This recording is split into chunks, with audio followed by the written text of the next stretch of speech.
What's going on, guys? I'm Alexandru, and today I'm gonna take you behind the scenes on a music video that includes high expensive cars, really well-known musicians, and many more. So let's check it out.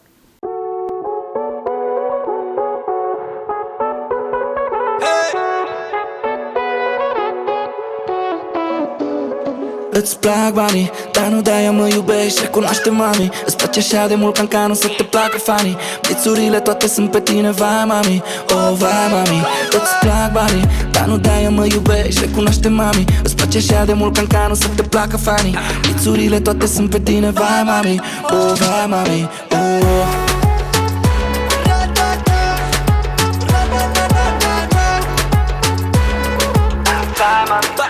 Diamante toate vin turnate, trei câte carate ai, ea le vrea pe toate. E regina nopții, strălucește de departe. Rochie cât să-ți imaginezi, dar nu arată. Se numește artă și nici nu s-a terminat noaptea. Și de ea, poate joacă bine cartea. Și cumva, parcă vreau și eu partea.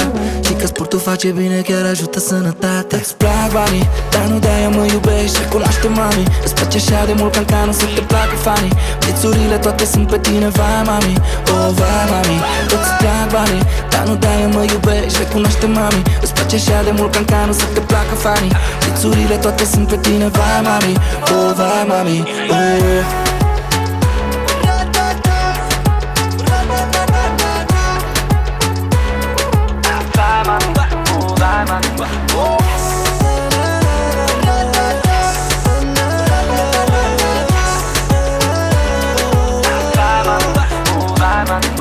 Toți ziceau că e de moment, că o facem de antrenament. Dragostea ce mai sentiment, oh vai mami, oh vai mami, oh. Știu că ai vrea iubirea mea, știu că ai vrea, știu că ai vrea iubirea mea. Zi nu-i așa, dar nu-i așa.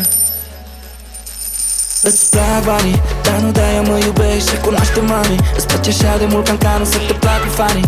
Bițurile toate sunt pe tine, vai mami, oh vai mami. Îți plac banii, dar nu de-aia mă iubești, recunoaște mami. Îți place așa de mult ca nu să te placă fanii. Bițurile toate sunt pe tine, vai mami, oh vai mami, oh.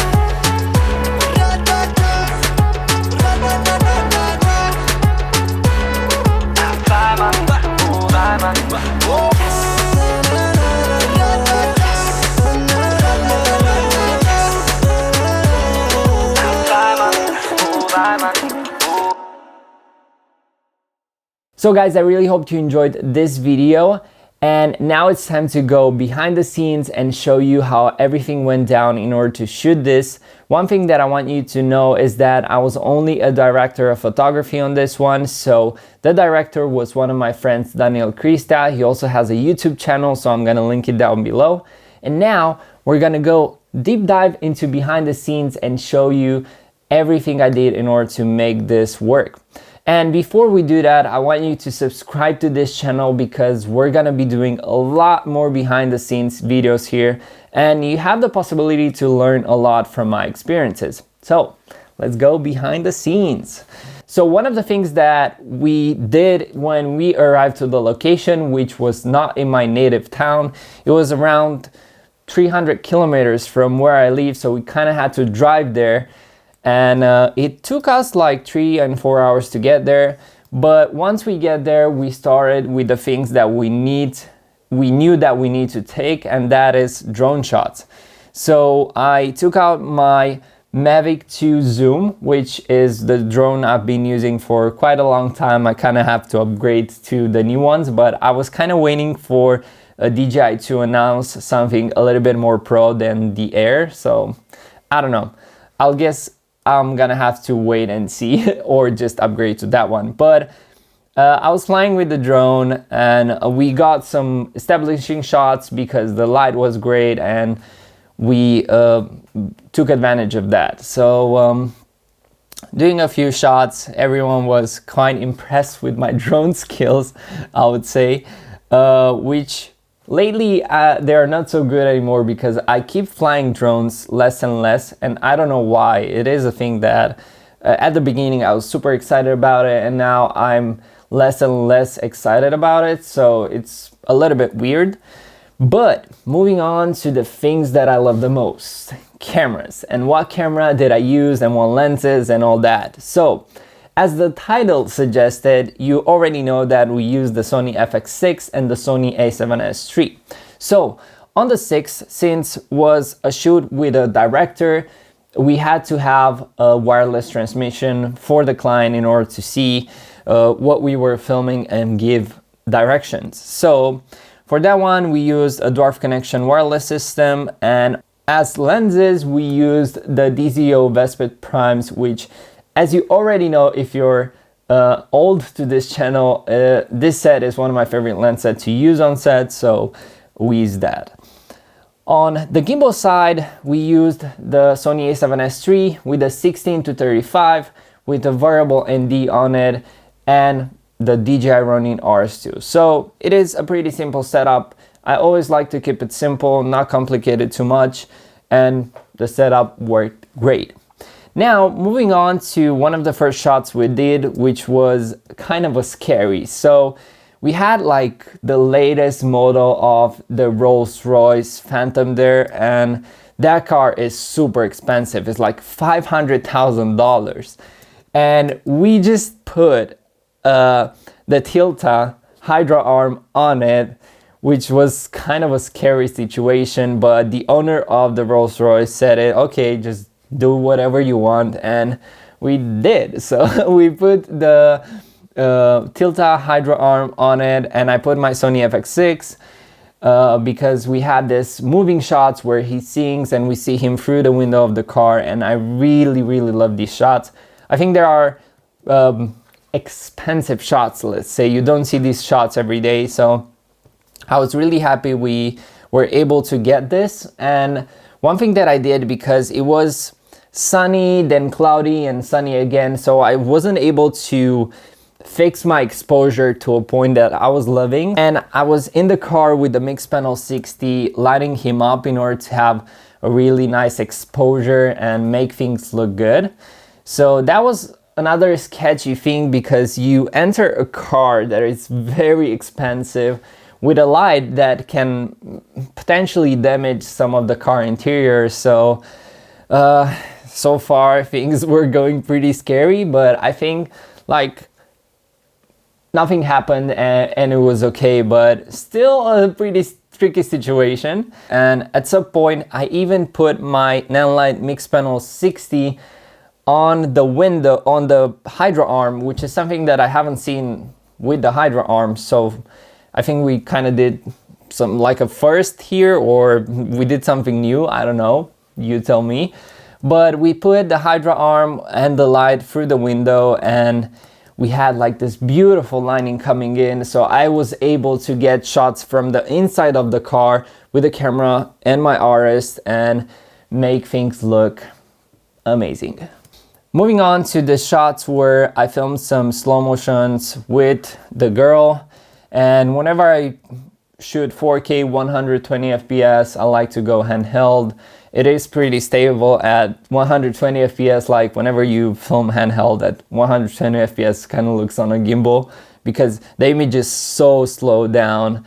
And I really love to shoot with a 50mm. I think it gives a really beautiful cinematic feel to the image and a really nice separation. And if you put a 50mm on a full frame camera like I'm doing right now, you kind of get like a 35mm feel on a Super 35 camera. So I love the focal length 50 on a full frame camera. A few of the shots that we did were not on the script, and we only did it because we loved how the lighting looked. So we kind of improvised something on the fly. I made some gimbal shots with Dorian and the sunset, and I think the camera held the dynamic range absolutely amazing.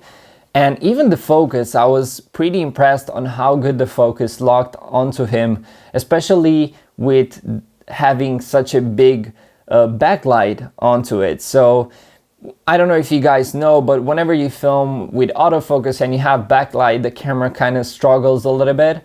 But with the Sony A7S3 and the 16-35, it was absolutely amazing. So well done, Sony, on making cameras that have tech sharp autofocus. And now moving to the part where we filmed some interiors, and by now we were already filming for 4 to 5 hours, so we were kind of getting a little bit tired.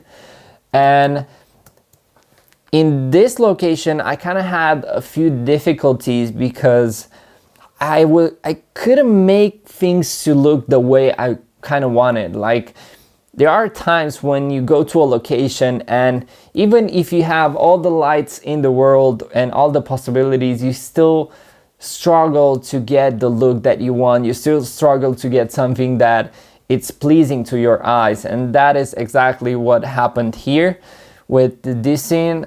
Even though I put a lot of pavo tubes, a lot of lighting and all that, I was still not getting what I really wanted. So I just went with it and I prayed that I can fix it in post with some grading and all that, and it kind of worked. The lighting, when it comes to lighting, was really great because we used a lot of battery lights and we didn't have to struggle with cables or pulling cords around the set and all that. So just, if I didn't like what I see, I just take a light, put it in a different position, and it's that simple. So filming most of the stuff with a 50mm, I think it's super cinematic.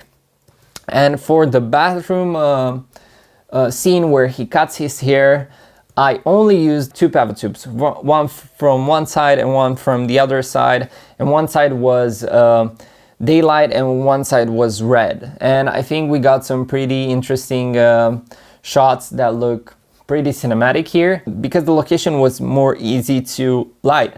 And there are quite a lot of situations where locations are way easier to light than other locations. And I think when you kind of get into a situation when you find a location that is hard to light, you're like using your whole brain to figure out how to do things because you're not happy with the results. But here on the bathroom part, I was really happy on how the image looked.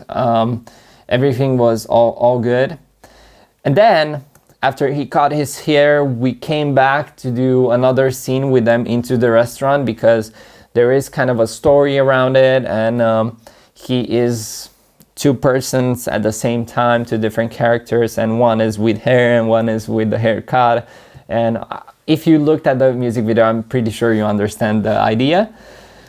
Again, my FX6 looking amazing in this light. I really love how this camera looks, not only in terms of image quality, but also in terms of how the body looks and all that. It is a pretty good looking camera that you kind of see it on your shelf in the back and you just want to take it out and go film. Now moving on to our last scene. So we kind of wanted to make a scene at night with the cars and everything. This was not on the script, but I really wanted to shoot something because I like those music videos where people sing and the cars are in the back and there's really colored light and all that. So I did this here and I think it turned out pretty good. Still using pavo tubes and battery lights and all that. I was pretty lucky. I had with me like 6 pavo tubes, which I didn't use all of them, so I still had a lot of batteries. So I put pavo tubes around and I made this like super colored set that we shot with the Sony A7S III at night. I was in 12,800 and using autofocus, and I think the autofocus did an amazing job, especially on such a dark environment. Like, the lens is f2.8, so it was kind of dark even for 12,800 ISO, and I think the shots turned out pretty good. I'm pretty happy with how they turned out, and the autofocus, how good it worked, and the lights look amazing and everything is pretty cool. And also look how beefed up Dorian is. Like, who doesn't want to look like that? So of course he took his shirt off. Of course he was flexing a little bit his muscle because there's a lot of work in getting ripped. And I know pretty well because if you guys follow me on Instagram, I am on a fitness journey right now where I want to transform my body to the body that I always dreamed of. and it's quite hard because I was getting fat because of working nonstop here. And I said I want to change that, so I went from 90 kilograms to 75, and now I am going up with muscles. So hopefully I'm gonna be at least 50% on how good this guy looks. So anyway, yeah, this was it, guys. I hope you enjoyed this behind the scenes video, and I think it was a pretty simple video, but I think you kind of learned from experiences, and me showing you this behind the scenes maybe helps you in some kind of a way. So if you enjoyed it and if you liked it, please subscribe to my YouTube channel. And until next time, stay tuned because I have more behind the scenes like this coming up. Maybe some of them more explanatory and maybe some of them more fun like this one. Cheers, guys.